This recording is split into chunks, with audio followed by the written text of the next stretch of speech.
अस्सलाम वालेकुम नाजरीन। इस एपिसोड के आगाज़ में हम देखते हैं कि शाम में इफ़हानी सुल्तान से कहते हैं शहर में ज़बरदस्त अफरा तफरी मच गई है। कुछ आदमी जो लोगों में काफ़ी मकबूल थे यके बाद दीगर कत्ल किए गए हैं। और फिर वजीर अमाद कहता है और लोगों ने जो कुछ हुआ उसका जिम्मेदार जंगी अमीरों को ठहराया है। अगरचा ये पता चला है कि वजीर शहवार ने इस सब के पीछे मनसूबाबंदी की थी, लेकिन इसका कोई फ़ायदा नहीं हुआ। ये सुनकर सुल्तान पूछते हैं क्या फ़ायदा नहीं हुआ, इसका क्या मतलब है कि फ़ायदा नहीं हुआ? तो जवाबन मदद कहता है इससे पहले कि मीर वापस जाते शहवार ने जंगी करारगाह को खाली कर दिया और उन सब को मिस्र से बाहर निकाल दिया और अब वह शाम के रास्ते पर हैं। ये सब सुनकर सुल्तान को बहुत ज़्यादा गुस्सा आता है और वह तख्त पर बैठ जाते हैं। जब अब दूसरी जनब अमीर शेरक अपने साथियों के साथ मिलकर मुसलसल शहवार की आदमियों को मौत के घाट उतार रहे होते हैं। लतीफ़ और खलील भी बा कमाल अंदाज में लड़ रहे होते हैं, जबकि बोझों की तीर अंदाजी भी ज़बरदस्त होती है।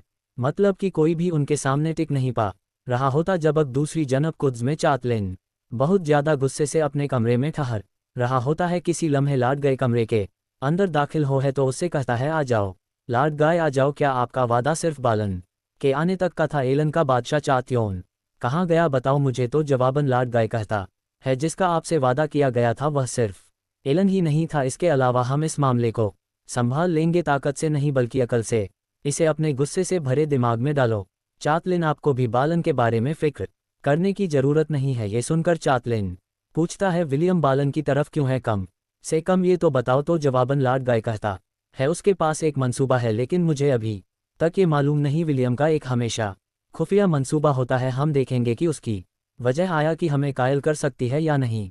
आपको अपने आप को संभालना चाहिए, जल्द ही आप एक खानदान शुरू कर सकते हैं। ये सुनकर चात लनहेरान गोइथोंग मलका को बर्दाश्त करने की बजाय दोबारा जिदान में वापस जाना चाहूँगा। ये सुनकर लाड गाय मुस्कुराते हुए कहता है फिर भी इस पर गौर करो, जब किधर साहिल पर ज़बरदस्त लड़ाई हो रही होती है शहवार के सिपाही मुसलसल कट रहे होते हैं। शेरक का गुस्सा सर चढ़कर बोल रहा होता है और वह सिपाहियों को मारने के साथ साथ समुंदर में गर्क कर रहा होता है। जब अब दूसरी जन्म कुद में बालन इमलिक से कहता है कहानी के आखिर में लॉर्ड माइल्ज ने मिस्र में अपनी गलतियों का बदला बदकिस्मती से अपनी ज़िंदगी से अदा किया था। तो जवाबनी मालिक कहता है जहाँ तक मैं देखता हूँ जिसने मिस्र में गिर्रा खोली और माइल्स के गले में रस्सी डाली वह अमीर सलाहुद्दीन ही था। अगर आप उसे करीब से जानते हैं तो यह हमारे लिए मुस्तकबिल में अच्छा हो सकता है। और फिर विलियम कहता है सुल्तान नूरुद्दीन इस्लाम को फ़रोग देने के लिए बड़े इक़दामात कर रहा है। अब हम ईसाइयों को अपने ताकतवर बादशाह के साये में मुद हो जाना चाहिए, हमें मुसलमानों के खिलाफ मिलकर कार्रवाई करनी चाहिए। और फिर इमले कहता है अगर जंगी कहरा पर कब्ज हो गए तो उनका नया हद कुद्स होगा। इसी लम्हे लौटगा वहाँ पर आता है और आकर बताता है कि जंगियन से निकाल दिया गया है। ये सुनकर ई मालिक बहुत ज़्यादा खुश हो जाता है कि अब के दिन मिस्र के साह पर लड़ाई अबू ताब के साथ जारी होती है। सलाहुद्दीन अय्यूबी का एक साथी कई मिस्री सिपाहियों पर भारी पड़ रहा होता है, जबकि लड़ते लड़ते लतीफ़ भी जख्मी हो जाता है। करीब ही में मौजूद सलाहुद्दीन अय्यूबी उसका हाल अहवाल पूछते हैं तो लतीफ़ कहता है मैं ठीक हूँ, जबकि शेरक का गुस्सा कम होने का नाम ही नहीं ले रहा होता। वह जहाँ भी मिस्री सिपाही को देखते हैं उस पर टूट पड़ते हैं, जबकि खलील भी अपनी तजल का खूब इंतकाम ले रहा होता है। उधर कुद्स में ईमाल खड़े होकर कहता है लड़गा ये वाकई एक हैरत अंगेज खबर है, इसका मतलब है कि हमारे लिए मिस्र में होना और भी आसान हो जाएगा। और फिर बालन पूछता है एलन के बारे में क्या है? तो जवाबन ईमाले कहता है मैं कुछ दिन इस पर गौर करूंगा। और फिर लौटगा गुस्से में बालन को देखते हुए वहां से चला जाता है। और फिर बालन इमलिक से कहता है जैसे आपका हुक्म बादशाह, मैं अपना हक लेने के लिए बेसब्र से इंतजार कर रहा हूँ। तो इमले कहता है लेकिन मैं इस दौरान में तुम्हें एक फरीजा सौंपना चाहता हूँ बालन, और बिलाशिबा इस फरीज में तुम्हारी कामयाबी एलन में तुम्हारे मुस्तकबिल को रोशन करेगी। उधर साह पर खलील और एथस लतीफ़ को सहारा देते हैं और एक तवील लड़ाई के बाद वजीर शहवार के तमाम सिपाही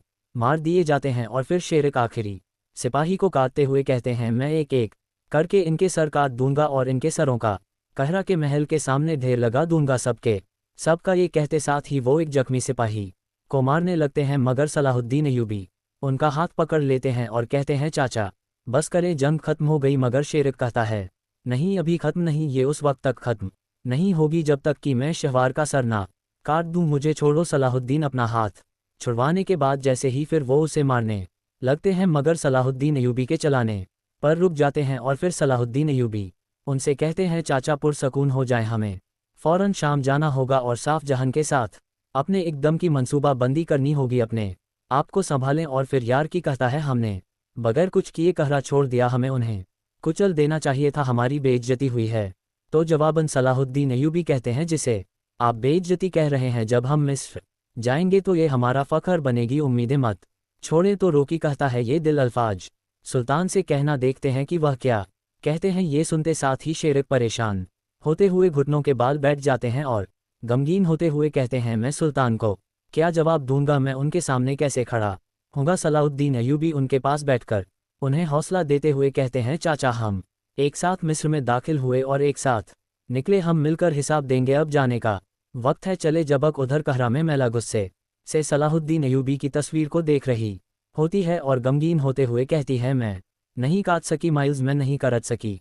उधर कुद्स में इलेकबालन से कहता है हम काहिरा में एक नया बाजार कायम करेंगे जहां पर ऐसाई ताजिर तिजारत करेंगे और मुझे उनकी रहनुमाई के लिए किसी की ज़रूरत है और वह तुम हो बालन। तो जवाबन बालन कहता है मुझे नहीं लगता कि यह मेरे लिए एक मौजू काम है। तो इमले कहता है एलन के कतब के तौर पर आपको ये साबित करना होगा कि तुम मुस्तक हो और तख्त के लिए तैयार हो। और फिर विलियम कहता है अगर हमारा मंसूबा ठीक काम करता है तो मिस्र के दरवाजे हमारे लिए दोबारा खुल जाएंगे और तुम्हें बाकरा का चोर नहीं कहा जाएगा बल्कि एजाज के साथ याद रखा जाएगा। क्या तुम करोगे बालन? ये सुनते साथ ही बालन सोच में पड़ जाता है, जबकि दर कहरा में वजीर शहवार काज फजल से कहता है तुम्हारे दोस्त तो चले गए हैं लेकिन तुम अभी तक यहाँ पर हो। तो जवाबन काजी फजल कहता है क्या आप चाहते हैं कि मैं भी चला जाऊं? तो जवाबन शहवार कहता है शायद जाने का वक्त आ गया है। इस पर काजी फाजिल कहता है मैंने इसके बारे में सोचा क्योंकि आपने सुल्तान नूरुद्दीन के हजूर अपना वादा पूरा नहीं किया, आपने अपना वादा पूरा नहीं किया और उन संगियों से ना चाहिए। और फिर कलम उठाते हुए कहता है मैं कलम के साथ शाम जाऊंगा जो मेरा वाहिद खजाना है और सुल्तान नूरुद्दीन की खिदमत करूं। या के बाहर दरवाजे पर खड़ा जौहर उनकी बातें सुन रहा होता है और फिर शहवार पूछता है किस चीज़ ने तुम्हारा जहन बदला काजी फाजिल? तो जवाबन काजी फजल कहता है जिसने मुझे जाने के बारे में सोचने पर मजबूर किया वही मेरे ठहरने का सबब बना। हर चीज़ से पहले मैं अपना वादा पूरा करूंगा जो मैंने मिस्र से किया था, जब तक कि मिस्र के आसमान पर अदल और इंसाफ के बादल जमा ना हो और ज़मीन पर फजल की बारिश ना हो जाए। मैं अपने वाहिद हथियार के साथ यहाँ फीजा सर अंजाम दूंगा और आप बेहतर जानते हैं कि मैं अपने कलम के साथ क्या कर सकता हूँ, यानी मैं कहीं नहीं जा रहा। काजी फजल की बात सुनकर जौहर को बहुत ज़्यादा गुस्सा आता है। दूसरी जानिब कुद्स में विलियम बालन से कहता है मिस्र में आवाम बादशाहत के खिलाफ अपने रद्द अमल का इजहार कर रही है, हम लोग कायल होने के लिए जीते हैं, अपने आप को कम ना समझो। तो जवाबन बालन कहता है हाँ लेकिन अल्फाज की ताकत महदूद है, मुझे अपने पीछे मजबूत इरादे और बहुत सारे पैसे की ज़रूरत है। ये सुनकर विलियम कहता है ये सब कुछ संभाल लिया जाएगा, बस तुम ये यकीन न दिलाओ कि हमारे बादशाह के बढ़ाए हुए हाथ को थाम लोगे, यही काफ़ी है। जबक एक जनब खड़ी सबीला को देखने के बाद बालन कहता है ठीक है मगर मेरी भी एक शर्त है। दूसरी जानिब शाम में वजीर अमाद सुल्तान के पास आकर कहते हैं जिन मुसाफिरों का हम इंतजार कर रहे थे वो शहर पहुंच चुके हैं मेरे सुल्तान। तो सुल्तान पूछते हैं क्या सब कुछ तैयार है? तो वजीर अमाद कहता है जी हाँ मेरे सुल्तान। तो सुल्तान कहते हैं हम भी तैयार हैं और यह कहते साथ ही वो सब आगे बढ़ जाते हैं। दूसरी जानिब कुद्स में इमलक पूछता है बालन तुम क्या शर्त है? तो जवाबन बालन कहता है बाकरा में जो कुछ हुआ उसने मेरी साख पर रोशनी डाल दी है, इसको मद्देनज़र रखते हुए मैं चाहता हूं कि लाड जियों को दोबारा आजमाया जाए और रिहा किया जाए। इधर शेरक सलाहुद्दीन अय्यूबी और बाकी साथियों के साथ महल में दाखिल हो रहे होते हैं। एक तरफ मस्जिद अक्सा के लिए बनाया गया मेंबर रखा होता है, इसे देखते साथ ही सब रुक जाते हैं और रोकी का सिपाही उससे पूछता है मेरे अमीर इसका क्या मतलब है? तो रोकी कहता है मैं कुछ अच्छा सोचना चाहता हूँ लेकिन चलो सुल्तान के गजब से अल्लाह की पनाह मांगते हैं। और फिर खलील एथस से पूछता है क्या ये मेंबर हमेशा महल के सहन में इसी तरह खड़ा रहता है? तो जवाबन एथस कहते हैं यह मेंबर यहाँ के लिए नहीं है, यह मस्जिद अक्सा के लिए है। तो नाजरीन इसके साथ ही एपिसोड भी ख़त्म करते हैं, मिलते हैं बहुत जल्द अगली एपिसोड के साथ। वीडियो को लाइक कर दें और जिन दोस्तों ने अभी तक चैनल सब्सक्राइब नहीं किया वो जल्दी से चैनल सब्सक्राइब कर दे और बेल आइकन जनी घंटी वाले निशान को भी प्रेस कर दे ताकि आने वाले एपिसोड आपको आसानी मिल सके। दुआओं में याद रखें। अल्लाह हाफिज।